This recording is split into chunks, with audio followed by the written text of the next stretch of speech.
Steve Hughes, you're there. there. How's it going? Sorry about the delay. That's all right, Steve, no worries. Hello, everyone. We're here with Steve Hughes, the director at the BBC, who's responsible for some of the most, I guess, popular titles on their roster from, Doctor Who. What else have we got? Casualty, Waterloo Road, Midsomer Murders, Land Girls. He's looking at me with the bewildered charm of a man who's been asked to do a podcast rather bashfully. Yeah, let's do the show. Yo. It's Ethan McKinley's Questionable. Hit the music. Ba, ba, ba, ba, ba, ba.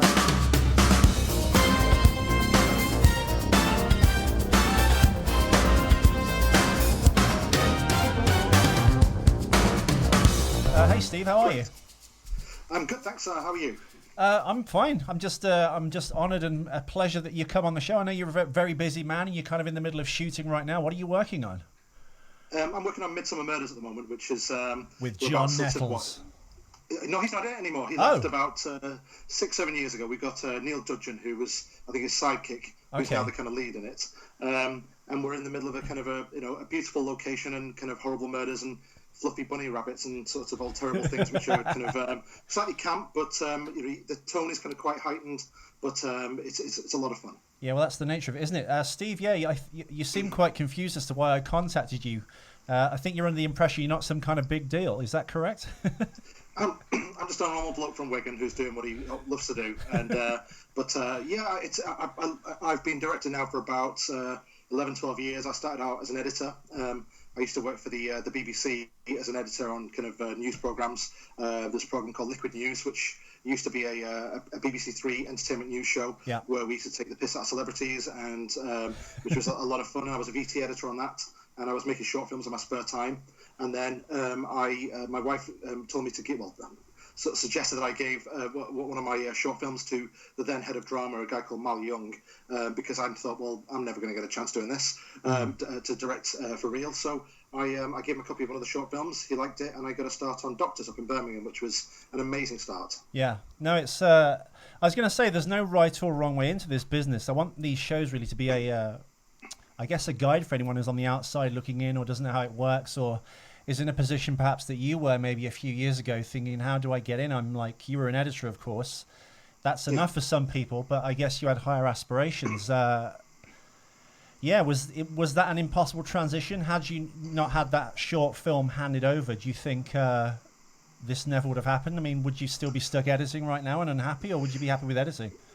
Well, I did a kind of a television production course up in Northumberland, which was a kind of a half design based and half TV production based. So you sort of design sets and title sequences and things, and then we also made kind of programs. And the thing that I made, there's a thing called which was called Cry Wolf, which was a sort of is that the kids' werewolf show? No, not that one. No, Cry Wolf, which was this was a sort of drama about a serial killer who phones a radio station, and we shot it just in a sound booth, and we did it won the Royal Television Society Award for that year, and I thought, well, I'm never going to get a chance doing this to direct for real, so I got a job in TV as an editor first, because I did a lot of editing on the course, and it took me about 8 or 9 years to make that break, and then I ended up working on things like Big Brother and things like that to kind of pay the bills. So you know Lee Hopfield, is that correct? Sorry, second. Do you know someone called Lee Hopfield? He started off early in Big Brother. He did Banzai as well. He's basically a friend of mine. We used to make short films like in the late 90s before they came to work for MTV and then Channel 4, of course. I don't know him, but I recognise his name. I've seen his name on a few things, yeah. But yeah, I mean, I'm quite kind of, as you probably can tell, I'm quite a humble guy, so I wanted to. You were like, why are you contacting me? I'm not. I know, because you just kind of, it's a job. At the end of it, I mean, I absolutely love what I do, and it sounds great.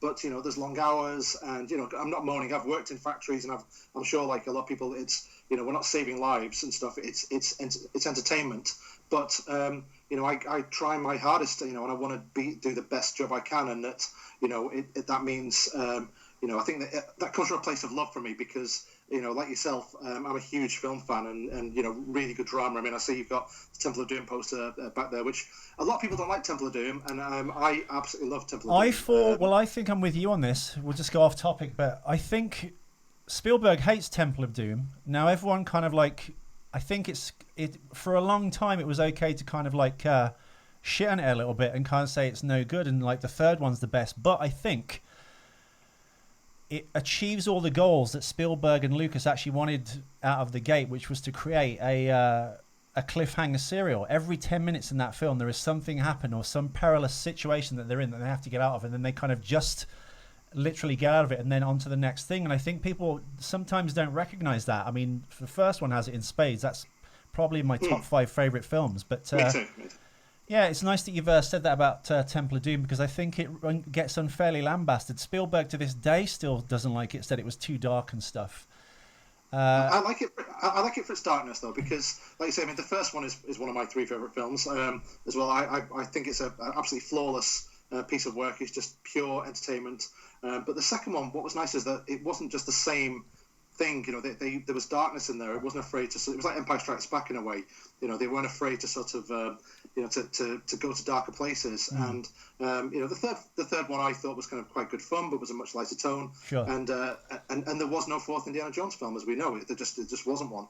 It doesn't. I know. I went mad actually that year. I started buying up all the toys. I've got the vintage Raiders toys. I bought all the new ones that came out that year from Hasbro, still boxed. Wow. You won't believe the sadness in my heart. As soon as they kind of got out of that, what was it, the warehouse, I thought, oh, this is getting good. When he was like escaping with his whip and he swings and he falls into the truck, even the nuking of the fridge bit I could live with. As soon as Mutt Williams got into it and the school and the weird search for the crystal skull, the aliens part doesn't even bother me that much. I think they could have gone down more of a road of perhaps an X-Filesy way, I guess, maybe. But yeah. I'm not sure if Spielberg had lost his zeal or love for the film at that point. He was forced to do it, maybe. I'm not sure.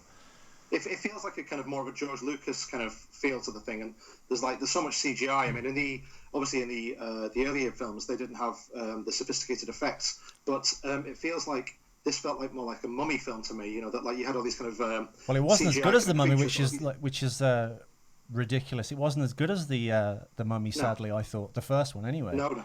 That's true. The first one, the first Mummy was really good fun. The second one just gave me a headache. I remember watching it in the cinema, and it felt like just someone shouting. Like it was like being rolled down a hill in a barrel with fireworks going off. You know, it was just completely disorientating, and just they literally ran from one set piece to another. Which and I know audiences these days want more action stuff, but that was just insane. Yeah, it was. Well, speaking of Spielberg, like kind of losing his heart maybe for the 4th Indiana Jones film, as a working television director, where does a project start with you? And also, when you're coming into something like Midsomer Murders, it's not something that you've created. How do you bring enthusiasm to that work?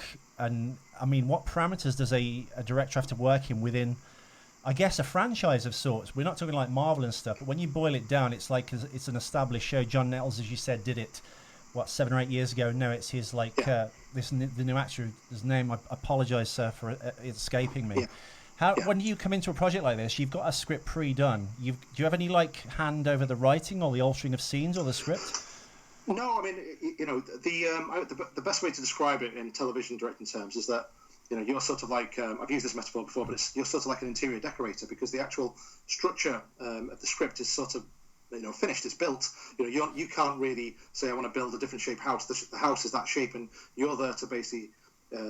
You can kind of colour walls and have a different colour door and a different type of table, so you can change smaller aspects of it, but you're not there to you're not there in the development of the story a lot of the time. You know, you're given 2 scripts that are usually in a pretty early draft, and then you're allowed to kind of give notes, you know, kind of things that you don't think work as well, or stuff you like a bit more of.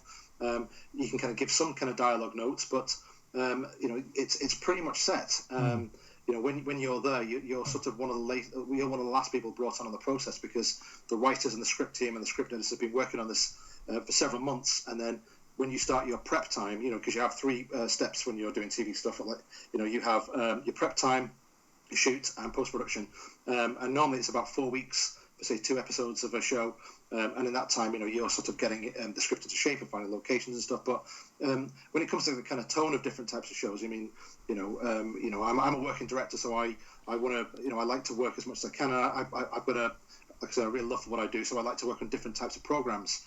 So a lot of the time, you know, you work on shows that you don't necessarily watch. I mean, I've worked on shows that I've watched, but things like Midsomer Murders I hadn't really seen before. But I was really excited because I know it's really popular, and I've never done a detective murder mystery before. Excuse me. That might be better in a sense, isn't it? Because you're not then trying to follow something else. You can bring something fresh to it without being, I guess, encumbered by that I guess expectation of yourself and going, oh well, I have to do this and etc. Exactly. I mean, there's things like I've done a lot of episodes of Casualty and things like on that. I've been working on and off that for about 5 years, and I absolutely love it. But I try and in a way, in my head, I try to make it not look like Casualty because if you're just going in there, like you say, just sort of say, well, they should, the house style is to do this kind of particular way.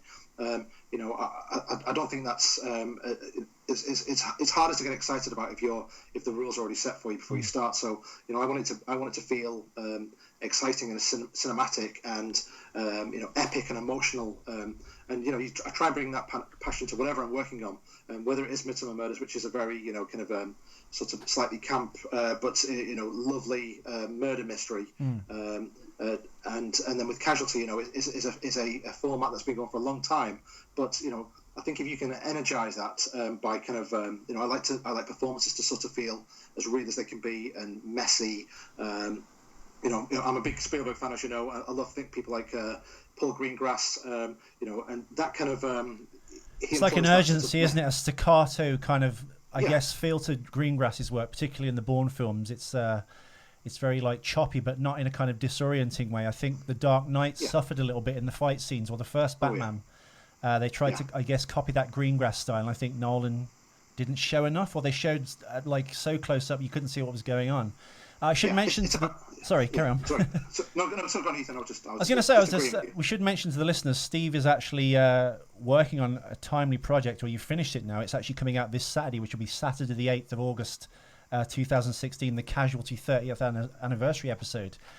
How's it feel coming into that? Obviously, you have to still work within their parameters. How did you get the job? What put you ahead of everyone else? Is it going to like a lottery, or you have to negotiate, or is it a desire that you put forward? I think for about 4 or 5 years, I've done a lot of the bigger episodes. I've killed off a lot of main characters. I've kind of introduced a lot of main characters. So I've got a really good relationship with the series producer and the exec, and they're always very supportive for me. And quite early on, they said that they wanted me to do it because what they were planning, that they knew would really turn me on, because it would be emotional and sort of, there was a huge stunt at the heart of it.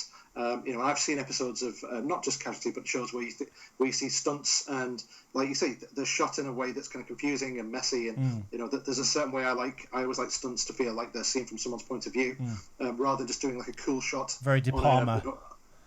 Absolutely, it should feel kind of real, and not as you don't want it to feel silly and heightened. And I remember seeing kind of older episodes of shows where you would see someone driving in a car, and then they would be changing the radio, and they would duck down, and you would see an old lady crossing the road, and you knew exactly what was going to happen.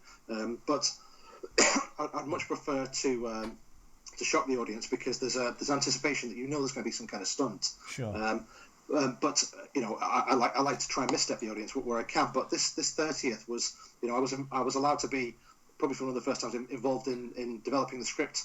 The scripts were written, but I was allowed to sit in on script meetings much earlier, even before I started, and to sort of add some ideas in there, and just to talk about practically what was possible, because we've got this huge helicopter crash in the centre of the episode, which is the biggest stunt I've ever done. Don't ruin it.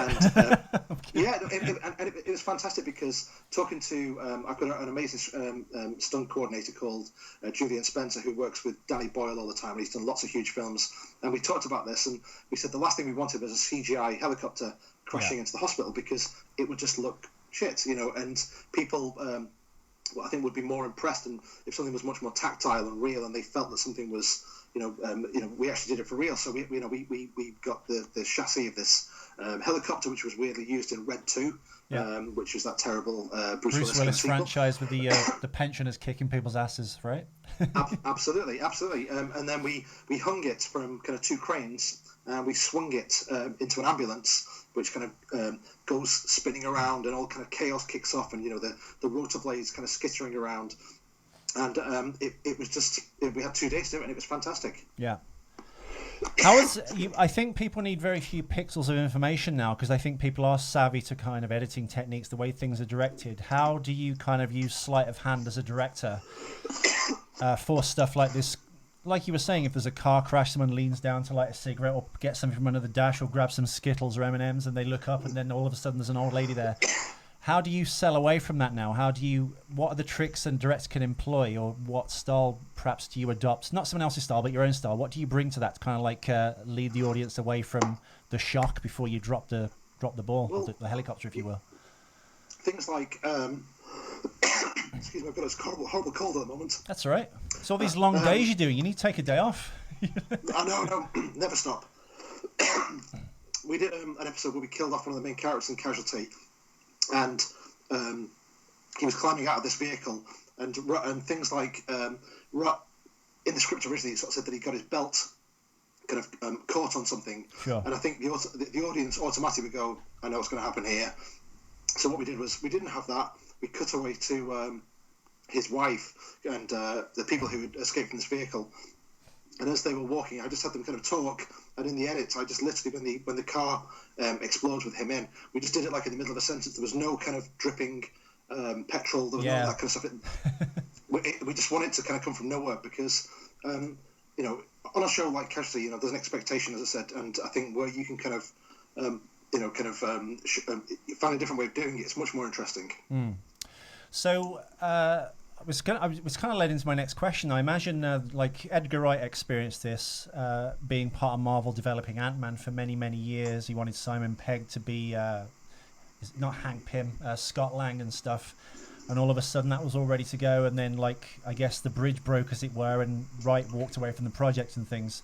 I imagine, on a lesser extent, it's the same when you enter a franchise again, if you will, like Marvel. You have to work within their parameters. Do you have any like power over who lives and who dies? You said you had some input to the script with certain characters for this particular show with Casualty. Yeah. Or do they have like an arc that they need to kind of like? I guess they have like people who kind of control the universe, if you will, of that. Yeah, there's like a story document for like a year because they plan a year in advance because it takes a certain amount of time for scripts to be written and just to sort of put things in place and just to have you have a kind of series arc and you have kind of character arcs throughout that.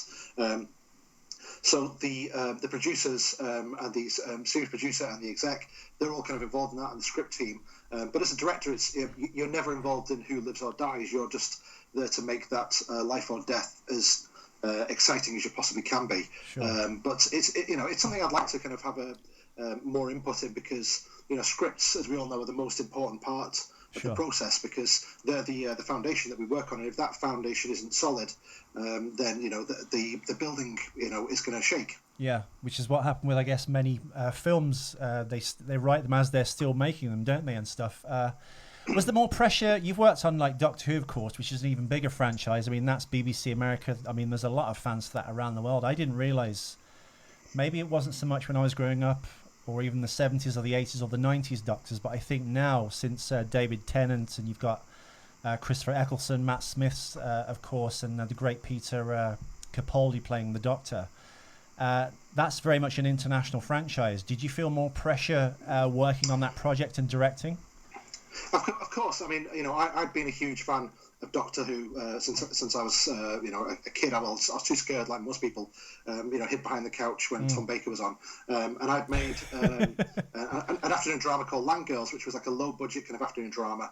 And when I had a meeting, and I thought I'm never going to get Doctor Who because I was still a kind of now I'm sort of a mid-level director. Sure. There I was a nobody. And then when I got it.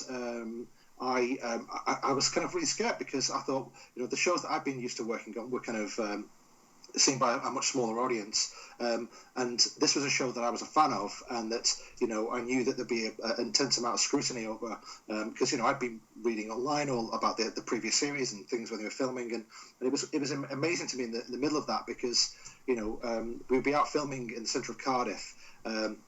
We were shooting in the shop overnight because it had to be closed overnight, and we'd be filming, and outside you'd see sometimes 70, 80 fans all through the night taking photos. And I remember just checking online about 10 minutes after I saw them out there, and there was a whole thing in there already about what coat Matt Smith was wearing and what we were doing, and kind of scary in a way, but also it was absolutely electric because I'm a fan of stuff as well, and it was amazing to sort of be on the other side of that, where you were thinking, wow, people are sort of actually watching what we're doing. Yeah. But yeah, I mean, there's a sort of such a rich tradition with Doctor Who that you want it to, you want your episode to fit in with that canon of work. And it was a really enjoyable experience. I mean, I only ever got to do the one, which I would have loved to have done more, but it just didn't work out. And I'm on to different things now. But it was a fantastic experience. No, I can imagine it's I've got a friend, David actually. One of my guests was on Doctor Who. He played Peace of the Winder. I can't remember. I think it was Tennant. It might have been. I'm not sure. Matt Smith just on the crossover. Yeah. But. How involved are you with casting and stuff? When you get a script and a project and you get the job, I mean, do you get? I guess you get pre-packaged actors. You get your main cast. Yeah. I mean, you get your kind of series cast. So on, say, Casualty or Midsomer Murders or even Doctor Who, you've obviously got the established characters who are there throughout. But then you go down to London and you have a couple of days. Casting, normally sort of 4 or 5 people coming for a part. You can make suggestions.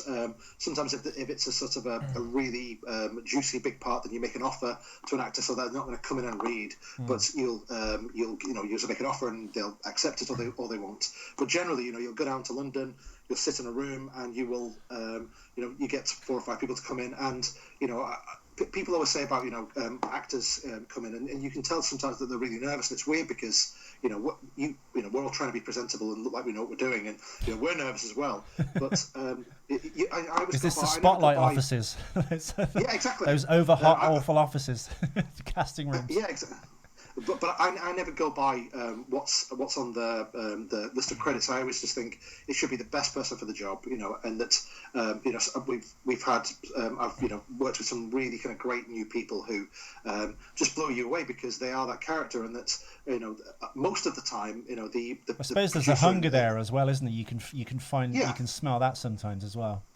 Yeah, sometimes it's just that they're doing something a little bit different, and they're not afraid to sort of take a chance, because the worst crime I find is when something's bland. If they're completely forgettable. I mean, sometimes it's better if they take a chance. It's better to try and fail rather than not to try at all. If you're literally coming in just to phone it in, it's boring, and that doesn't mean that you have to try some kind of really insane kind of way of doing it. But if you kind of come in and little things like when an actor comes in, they say, "I really enjoyed the script." I mean, that's the first tick there already, because it's just a sort of you think, well, they're keen to do this. They actually like it, whether it's true or not. It doesn't really matter. And it lie really to him, help. listeners. Lie to him. Yeah. And then we read with them, and we you only have about 10-15 minutes, and then we go back to base, and we show it to the producer, and I say who I would like, they say who they would like, and then it's generally a kind of straightforward process. Yeah. But yeah, casting can be hard, because sometimes casting agents will bring in the person who is exactly the person who it says on the page. Things like, we had an episode of Casualty once where we had a guy whose child was in a car and went into the water, and he had to dive in and get the kid out, and casting thought, well, let's get a really heroic guy so that the people who came in looked like Brad Pitt, were kind of this kind of very model good looking types. kind of action heroes, and I thought, well, that guy's going to save the kid in the car. So we had a really good guy called Steve Meo, who looks like he should be in The Hobbit. He's like a 5'1" Welshman, and sort of quite stocky. And when he goes into the water, you think that's a normal guy. It just made it just feel much more real. And sure. I think on a show like Casualty, which for myself, I like the characters to feel like they should be like normal people. It's not about people looking like supermodels. I mean, there's a place for those shows. I think I watch those kinds of shows as well. But you've got to pitch the actors to what the project is. Yeah, no, completely. I suppose it's the Die Hard effect, isn't it? It's not that non-action hero, I guess, kind of person. You worked for Disney as well. Is it Evermore? You did some episodes. I did Evermore. Yeah, there was a pilot for the series, which is sort of like a kind of Harry Potter but with witches for kind of teenage girls, and there was some interest in me doing the pilot, but I wasn't available in the end. And then when they made a full series of it, I did the last 5 episodes of I suppose what you'd call the first series, we shot that up north. That was an insanely fast schedule. I mean, the scripts were really good fun, and incredibly ambitious. And the cast were great, and it was fantastic to sort of think that you're actually working for, watching. I remember watching kind of, you still see Disney logos. You think I'm associated with one of those, and it was. I never got to see the show myself when it went out because my kids are sort of slightly too old now for the Disney Channel. Is it shown in America as well? Is it like worldwide, or is it Disney UK, or are the different subsidiaries of that kind of stuff? Yeah. I mean, I think it was made by Disney UK, and it went out all over the world. There's like 180 territories. I think it goes out. I think it's because I imagine everyone outside the UK might even enjoy it more, because I think because of that Harry Potter feeling. I think Americans in particular love anything like historical or very British and things. Yeah. I mean, completely. I think it's huge in places like Australia and Korea, and so not a lot of people got to see that over here. But it was a really interesting experience. It was very, very fast.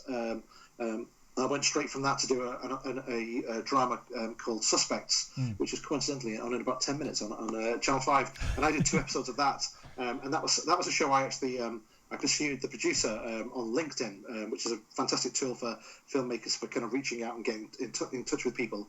I contacted the producer and said I'd seen the show and I really like the feel of it because it's shot just like a documentary, and all of the dialogue is improvised by the actors, so you have a kind of an outline of the scenes, but the actors are there to sort of to make it as real as it can be, and you get like 20 minutes to shoot a scene, so it really is naturalistic, and the actors could swear, and when you jump cut it around, it feels like a documentary.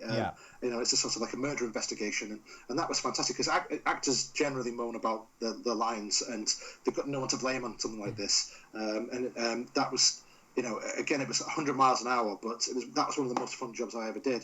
I really hope it goes again because that's a job I would love to do again. Yeah. What's the next step for you then? Because you've done some like pretty awesome things so far. I mean, the next step presumably is to, be a movie maker? Start doing movies and stuff? Yeah, I mean, hopefully. I mean, after Midsomer Murders, I'm doing Wolfblood, which is this CBBC drama about which I looked at. It's really well shot. The special effects are great. The acting's really. It looks like much, I guess, a larger budget, bigger project than I imagine it actually is. And it's isn't the producer called Mr. Someone Wolfman? What was it? Jonathan Wolfman. Jonathan Wolfman. That's it. Yeah. I looked at some online. It looked really good. Yeah, it's great. I mean, again, that was a show I pursued because it's got a real kind of cool factor to it. It's maybe it's not as big as Doctor Who, but it's insanely popular with fans, and I'm coming into like the last block, so I as soon as I finished Midsomer Murders, I jumped straight onto that, and it's good to do something different. I've got some experience in visual effects, and just trying to sort of make it engaging. But yeah, I mean, I'm co-writing a feature. I've got 2 other features I'm sort of developing, and that's the next step because I always wanted to sort of be experienced before I jumped in and made a feature because I'm sure I probably could have.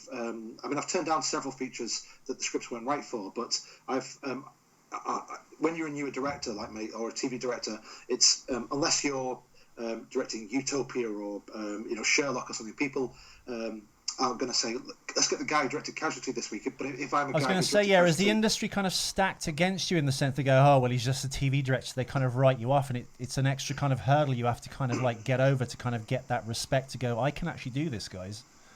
I mean, to a certain extent. I mean, I've never really pursued it because to my kind of co-writers' frustration and lots of other people who have been trying to work with films, and I take forever when I'm writing, and because it's my first kind of trip into sort of hopefully making a film, I want it to be perfect, and it's never going to be perfect, so I need to get over that. But I think that barrier between TV and film it's definitely changing because we're talking about we're in this golden age of TV, and well, it's getting, I think certain TV shows are actually getting better than the movies now, and you're getting this kind of. I mean, I experienced this. A lot of people, because when I was in America for pilot season, because at the time a lot of movie stars had kind of like moved down, like Dustin Hoffman and James Woods started doing TV shows because it was like the cool thing to do. And I think after I guess the crash of 2008. There was this you got this slide down effect where kind of smaller actors were pushed off the edge of the casting table, as it were, because you got A and B kind of actors in films started doing TV. Did you kind of experience that at all in the UK TV market? Not really. I mean, there's you tend to there's a sort of a pool of type of actors, like a level of actors for the show that you're working on, because Midsomer Murders that I'm working on has got like a fantastic cast. I'm not allowed to say people who I'm working with, but one of them is genuinely one of my favorite actors, and you can approach those people, and it's not just a money thing. There's a sort of a certain kudos with certain types of shows. Casualty has fantastic kind of guest actors as well, but you wouldn't get some of the people who were in the top rated dramas to do it because it's seen as a certain type of show, but which is a hierarchy. Absolutely. So, if you're doing, say, like Line of Duty, which is an amazing kind of drama, you're going to get a certain type of actors for that because they all have like a kind of a kudos level to them. Is it then considered, if you did an episode of Sherlock, if they go to like a 4th season or do another one-off special and you got that, would that be considered a next level up as a director? Yeah, because there's a certain sort of tier system, and I have a lot of people who contact me to talk about how they kind of get into the industry and how the industry works. And for me, I always say there's kind of like 3 types of directors generally. Is that you have there's either the new 22-year-old music video director who will do something on Channel 4, and then they will suddenly be doing the kind of the amazing 9 o'clock BBC One dramas or the Channel 4 dramas, and they jump from doing this cool smaller level show to this fantastic show. And then there's kind of more experienced directors who possibly have done some features and maybe are not getting the feature work, who then will sort of start to do some TV work as well, and they get the work. And then there's people like myself who are sort of like middle level directors who are a safe pair of hands, but people don't want the middle. They want either we want this cool new young guy or girl to direct this, or this kind of older director. People don't say give me the middle. They want one or the other, which is always strikes me as strange, because I know a bunch of actor friends who have gone from like zero to a very giant thing, and they find the pressure because they've not kind of like cut their teeth through this like middle struggle area and earned their character, if you will, in life through adversity. Sometimes they come unstuck, and I think we see that with many directors and things who just either go to pieces or do an amazing thing. Who's the guy that did Chronicle, and then he got Fantastic Four, and he was like immediately thrown. Josh Trank. Yeah. Josh Trank, brilliant director, but he got thrust into this situation with a giant studio, Fox, who I think have like chewed up and spat out quite a few directors. Stephen Norrington being one who did the amazing Blade, and then did love the Blade. Yeah. One of my in my top 5, the first one especially. But then he goes off and does League of Extraordinary Gentlemen with Sean Connery and gets he's retired basically, retired Connery. Yeah. So I think you're doing the right thing. Especially, it's I think everyone worries about being kind of like chipping away, but I think it's the journey that's not the destination sometimes. But if you actually get what you want, be careful what you wish for. You sometimes become unstuck, don't you? Yeah, I mean, absolutely. I mean, what's being a sort of middle-level director, you sort of work more because the kind of the first and the third directors, they're the guys who will do maybe like 1 or 2 projects a year. But like myself, I get to work quite a lot throughout the year. So it may not be, directing Sherlock, but I earn a living at it. It could be though. You just need to kind of, I guess, get to that next level or do this feature. Yeah, I mean that's the plan. I mean, I would love to do some even bigger drama. I'd love to do some American drama. But yeah, the features is the way. I mean, just it's why you get into the industry. I mean, I didn't start out thinking I want to be a TV director. I thought I want to direct feature films. I want to direct the kinds of films that I would like to go and see. I was going to say you'd be directing like Night Gallery at 22, like Spielberg was with is it Bette Davis and stuff? Yeah. Yeah, Joan Crawford. The other one. But what's good is you learn your craft, because it's not just about one big part of being a director isn't just the aesthetic and the end result. It's about shooting a schedule, because a lot of shows, nothing has an unlimited budget. So if you go in there and say, I'm going to deliver you the absolute best thing, but I'm going to go over every day. We're going to have overtime. People are going to be pulling their hair out. You're never going to get asked back. But if you can kind of deliver solidly on time to a budget, and still be creative, then I think that's its own success. Yeah, absolutely. So how do you get into the American market? Does that mean getting an American agent and stuff? Because I think Doctor Who and certainly the Disney stuff will help that, no?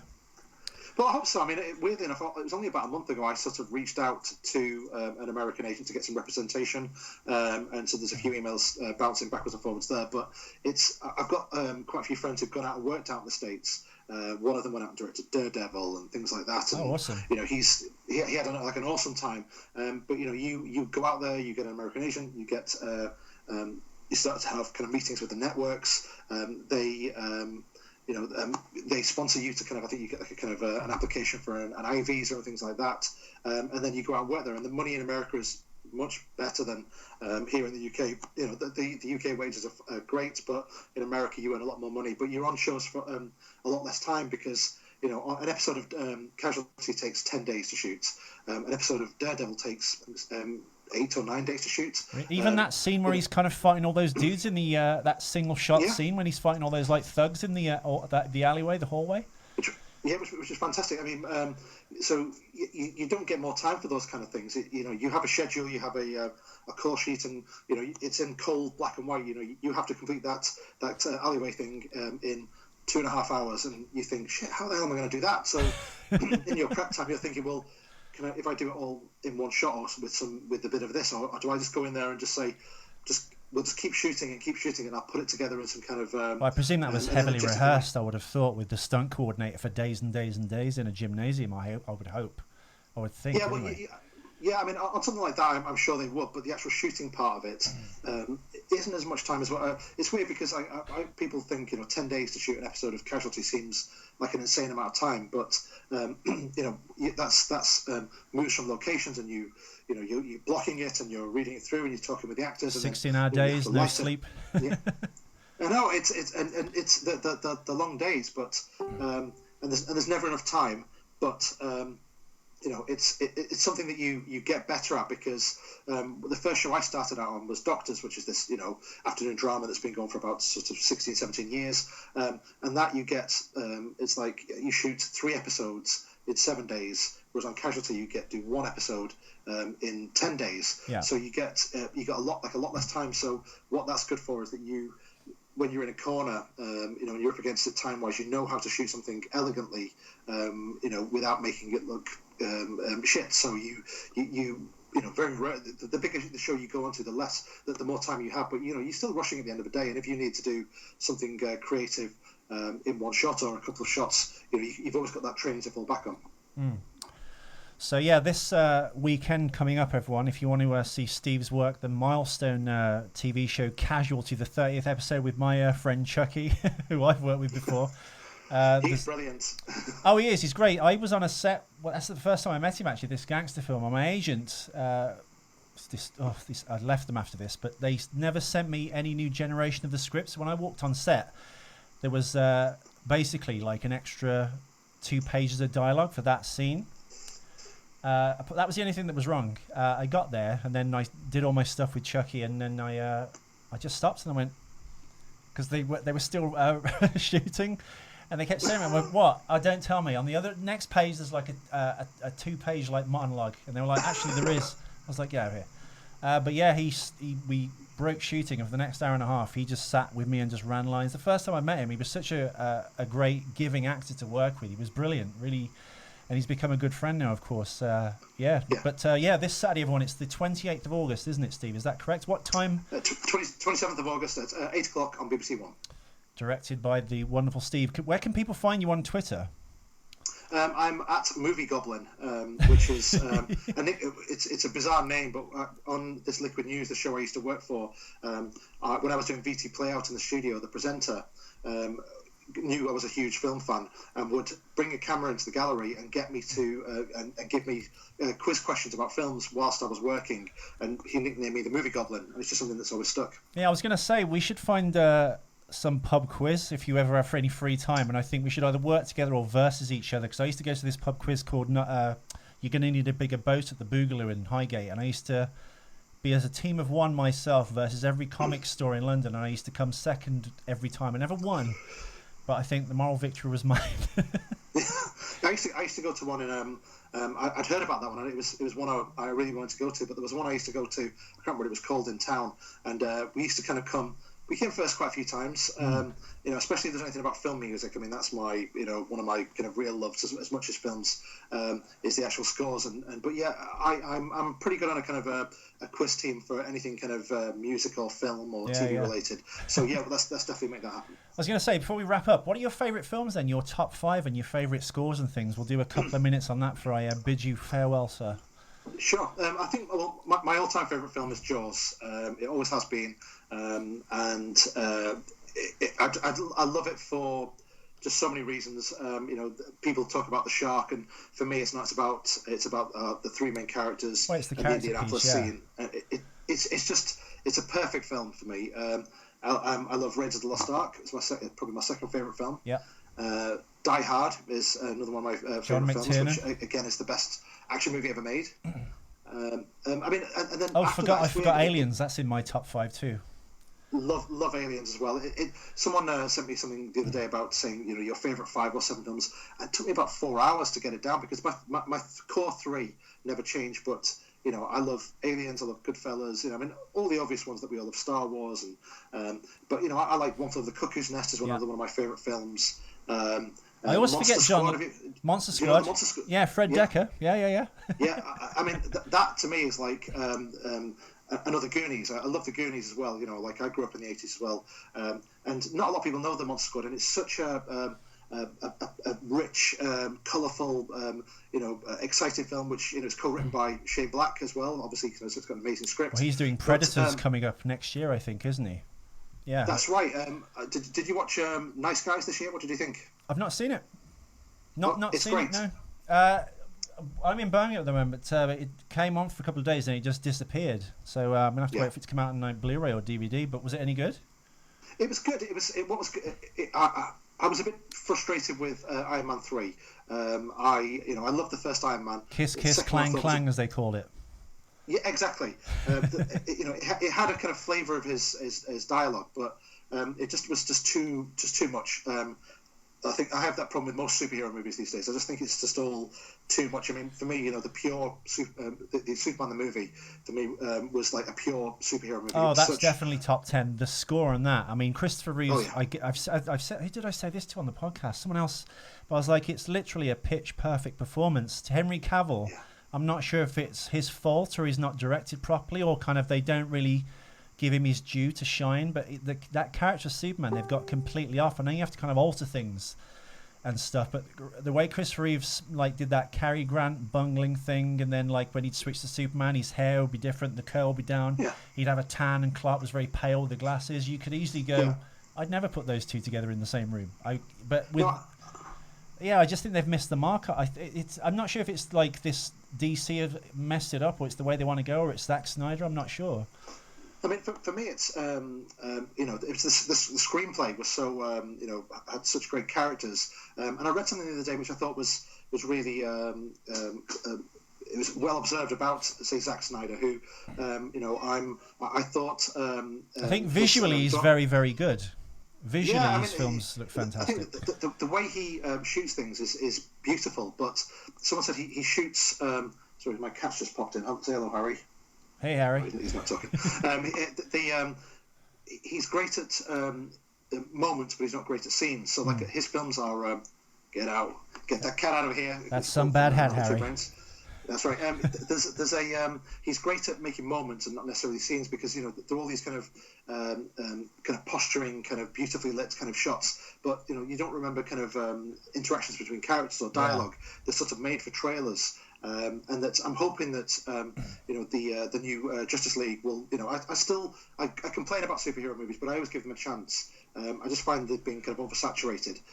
But things like the original Superman for me was just pure kind of innocence and exciting. And I find that these days, films are just much more about spectacle rather than about Superman needs heart and connections and stuff. I think Reeves' Superman had that kind of shy, bashful quality as well, which kind of like offset his Supermanness. I think they've forgotten that for the films. But I think Jeff Johns, who runs DC Comics, has now taken Snyder's role as like one of the creative directors of the movie universe. So I guess Justice League might hopefully make more sense. But but things like when we just that you asked about scores and stuff. We discovered, we chatted before we came on, that we're huge film score fans. You said you worked with Kamen, right? Or you were hung around with him at Abbey Road, correct? Yeah, no, that was when he was doing Band of Brothers, which wasn't too long before he died. I mean, what did he die from? Because he went very young, didn't he? He'd done, if anyone listening, Michael Kamen, of course, did the Lethal Weapon movies, the Die Hard movies. He did one James Bond, which was like License to Kill, which is the most American, I guess, of all the Bonds. Had that kind of like that Michael Kamen sound, and one of my favourite scores even now, the Robin Hood score, Prince of Thieves, just a fantastic overture at the start of that movie. How did you get to meet him? I contacted him. I met him once. I went to a concert that he did, and I managed to get behind the scenes, and I got him to sign some soundtracks. And then he had a website, and I just emailed the website, and I said I would love to be able to come watch you when you're scoring. And he just got an email saying, "Yeah, come down this Saturday. Come down to studios and watch Band of Brothers." And when does that happen in this industry?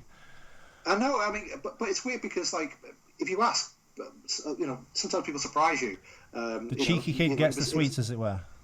Yeah, exactly. And I went down there and hung out with him, and he was a really kind of cool guy and very funny. And I was asking him about all these scores that I really wanted to kind of come out, which hadn't been released. There was a kind of one cue from the Lethal Weapon score, which had never been released, which is this kind of, it's called Hollywood Boulevard Chase, and it's where Riggs is chasing down Gary he's got the machine gun, his shirt's open, he's shooting at Gary Busey in the car. That's it. And I always wanted, and I was desperate for him to sort of give me a copy of the score, and the actual soundtrack came out not too long after that. But he sort of, we kept in contact and sent a few emails, and then he got quite sick, and I think it was ME that he died of. And I remember at the time when he died, and my wife, she knew what a huge fan of him was, and I was really upset because to me, he was sort of like losing my John Lennon, because I listen to most different types of kind of music as well, but being a real score fan. Yeah, I'm the same. When people ask you what like music you like and you say soundtracks, they kind of like glass over and go, "Huh? What?" Not like, and if you don't say Chili Peppers or like name bands, as it were. Yeah. A lot of people don't kind of get that, but I think you can convey a lot more emotion through a score than like a song, if you will. Yeah, I mean, and things like, people think, when you say you're into soundtracks, get out of there, Harry. That was like a Jaws homage there. People think that you're into kind of like all the obvious ones, things like Reservoir Dogs or Titanic, but it is something about the scores that just transport you to somewhere. And I think when I'm trying to be creative, it helps amplify those kind of feelings. If you're playing, but yeah, last year I went to the recording of Mission Impossible: Rogue Nation with Joe Kramer, who's an amazing composer. He should be doing Bond movies and things. He's fantastic. And again, I just reached out to him on Twitter, and I got chatting, and he knew that I was into films and scores. And I went out to a Doctor Who convention, and we hooked up and had a burger and talked about film scores all night. Is he British then, Joel Kramer? No, he's American. But he when he got the gig, he came over to supervise the kind of opera sequence, and we had a Five Guys burger then. And then when he came over to actually score at Abbey Road, he said, "Come down for a day." And I sat in there and got chatting to Christopher McQuarrie over his lunch, and then Chris Martin came in, and Simon Pegg, and I'm just sort of just being kind of invisible in the corner. And it was amazing because sitting in this place, Abbey Road, which is, all these kind of incredible scores are being recorded. And Joe, again, is a huge film score fan. And I think his favourite score is Star Wars. And the orchestrator gave all of the players sheet music from Star Wars. So he thought he was going to start composing, conducting, a cue from Mission Impossible, and they all, piped up with the John Williams, the theme, and he said it's a moment he'll never forget, and it was fantastic. But yeah, I mean, I've got to meet quite a few composers, and working at the BBC, on the show Liquid News. I mean, we interviewed Elliot Goldenthal. He came in and had a chat with him, and David Alien 3 and times. Interview with the Vampire. Yeah. I mean, he doesn't do as much work these days. He's more Broadway now, isn't he? Because he's married. Is it Julie Taymor? Is it? Julie Taymor, yeah. But he's got a very original voice. Because I mean, I don't know about you. What do you think about most modern scores? I mean, I'm a lover of kind of. Well, we kind of said this, didn't we? Hans Zimmer, who I love. I'm not taking anything away from his achievements. I mean, like the Black Rain soundtrack he did, Rain Man, like the early stuff. But I think the preamble to this interview, when I first spoke to you, we did say that a lot of composers have come in through him or under his wings. And I think scores now sound very kind of source music, source mixed with score, which are great, but they all tend to blend into one. You don't really get that kind of old feeling, old Hollywood corn gold score, and they don't really generate the emotion, I think, that like the Williams is, and the late James Horner, who we lost sadly. We're not going to get the next Avatar score out of him or anyone like that. Or I've said John Williams, haven't I? Jerry Goldsmith, who we lost in 2004. We don't kind of hear that anymore, and I'm looking for the next person. Michael Giacchino maybe is the closest thing to that. He does big brassy cool scores. David Arnold, but they are very thin on the ground compared to the Zimmer effect, if you will. Yeah, I mean, I remember Joe and several composers have said to me, what's the last film score that you can hum the theme to? It is a bit of a struggle. I mean, I remember you might even have to go back to John Williams' Harry Potter theme, and that's 15, 16 years ago or whatever. It's you might. I think I've been told that by several composers that these days studios and even a lot of directors want mood rather than melody, and I find that a lot of even TV and especially films are kind of overscored because composers are big believers in where music isn't placed in a film. It's about where it stops and starts. It's about the silences in between. And if you go back to the Dr. No, David Arnold told me this. He said that if you go back to the original Dr. No, there's something like 25 minutes worth of score in it. But if you go to the most recent ones, there's like 110 minutes worth of score because I think these days people just need that full on audio experience. Whereas that's not really the job. They're scared of silences, aren't they? It is completely, because I think you sometimes people have lost confidence in what the scene is, and people don't want people to be confused, so that they say this is a sad scene, so let's put sad music under it. But you should have the confidence to not to do that. I mean, on this Casualty on the Saturday, we had an orchestral score on that, which is the show has never had it. And I was over the moon when we found out we had that. And we had there's an amazing composer called Jeremy Holland Smith who reorchestrated the theme tune, and I temp scored the episode with lots of my own stuff that I've got, and then we sent it over to Jeremy, and he kind of did his own melodies, and then it was recorded with the National Orchestra of Wales, and we had a screening in Cardiff a week or two ago. Oh, I saw that on Chucky's Facebook. There were pictures of the orchestra room, the auditorium. That's right, and the orchestra played the score live to the episode, which was just, for a film geek score fan like myself, it was just amazing. I saw Raiders actually at the Royal Albert Hall. Was it a few months ago, February maybe, with a live orchestra? Yeah, and I'm going to see Aliens at the end of the year with the live orchestra. Have you seen one before? Because it gave me pause because they didn't bother. I know they can do this because it's the Royal Albert Hall. They didn't bring up or alter the sound of the actual film. They just kept the sound really low through two speakers. And then the orchestra was amazing, but it wasn't. They weren't equally kind of there. It was kind of weird. I hope they've corrected that for Aliens, because Aliens is one of my favourite scores, but it was kind of given more. I guess it's there to do that, but when the orchestra's not playing and you've got a 2-channel, literally 2 auditorium speakers, tiny ones, just showing the movie with this very faint sound, it was hard to follow. The musical passages were amazing, but I was a bit peeved at the amount of money I paid for a ticket. Yeah, but I'm sure all kind of film geeks like us will just quote every line all the way through it. I mean, I love doing that. The certain films that my wife goes mad because if Jaws is on or Die Hard's on or Goodfellas, you have to watch it. And you just literally just say the lines, and it must be really frustrating, but. That to me is like a real love for something because puts food on the table. let me quote. Yeah, just and it's great when you meet someone who's got that same kind of love for something, and like things like driving back today from the set, and there's a young guy who's been driving me and found out he's a kind of a huge Alan Partridge fan like myself, and we're literally just doing stop getting Bond wrong. Yeah, stop getting Bond lang lang lang lang.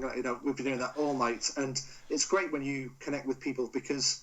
We're into it because we absolutely love it, and some people are into football. Like my brother works for Man City as a coach, and he knows everything about all the people who play football. But for me, it's about it's just it's film, music, and films and TV drama, and to be part of that, to come kind of full circle. It's just I never thought that I'd ever get to do what I love. I think people should never be afraid to ask questions and sort of to it's a corny thing to say follow your dreams and that, but I'm not particularly academically smart, but I think my persistence and my love for what I do has brought me to where I am now, in the middle, but I'm happy to be in the middle because I'm still part of the like last night, this is really sad, but I still get excited about seeing my name in the Radio Times. It still doesn't feel, I actually went to Tesco's. This is really sad admitting this, but I actually went to Tesco's.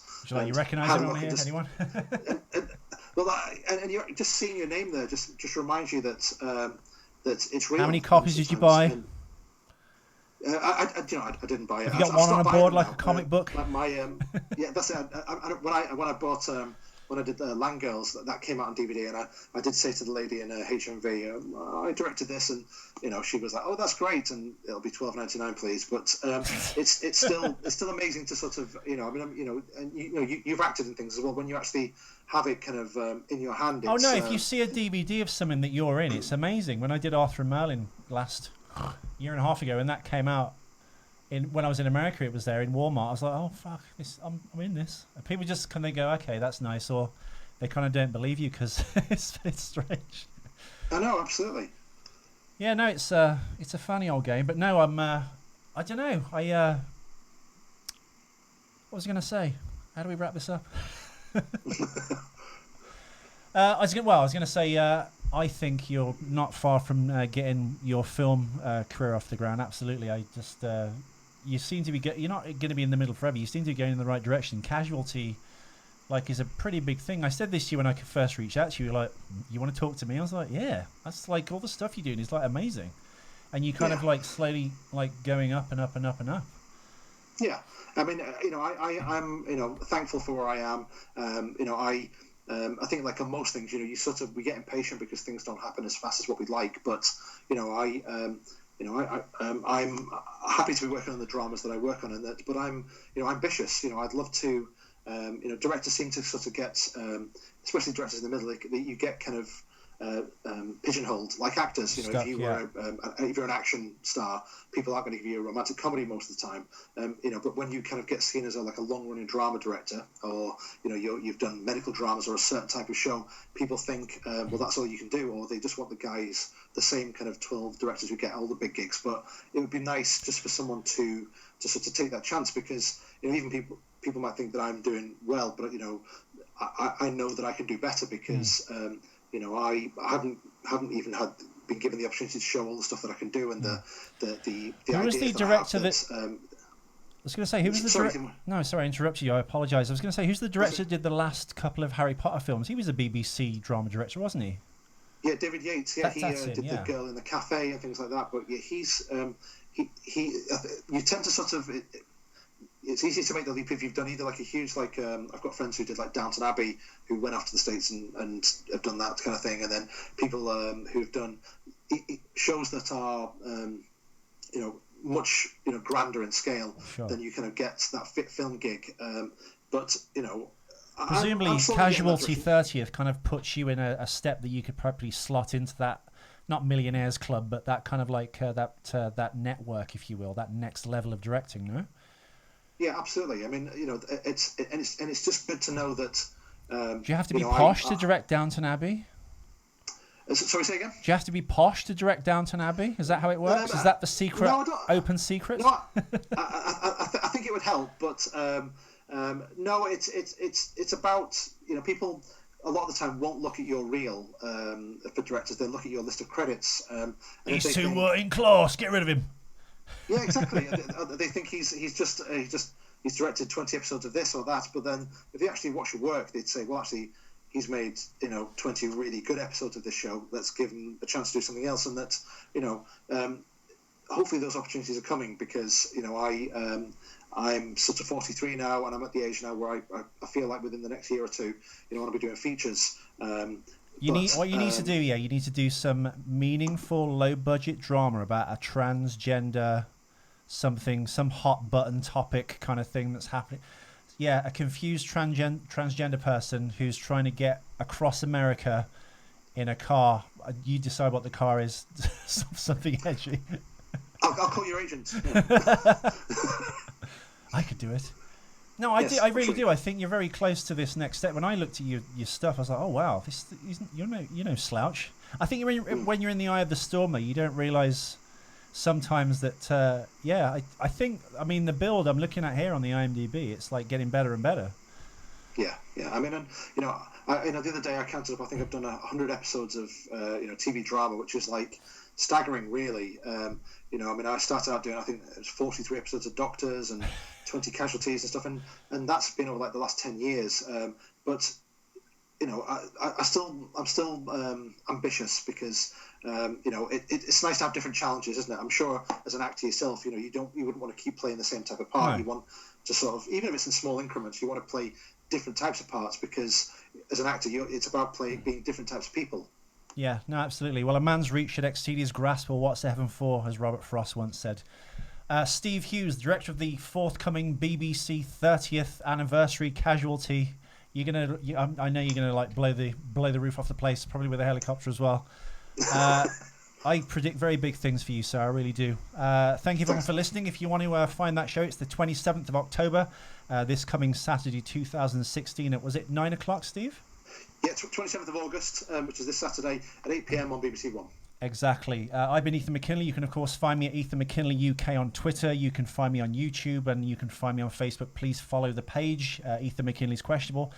Please find and follow Steve at Movie Goblin on Twitter, and we'll see you at the next one. Steve, thank you. You're amazing.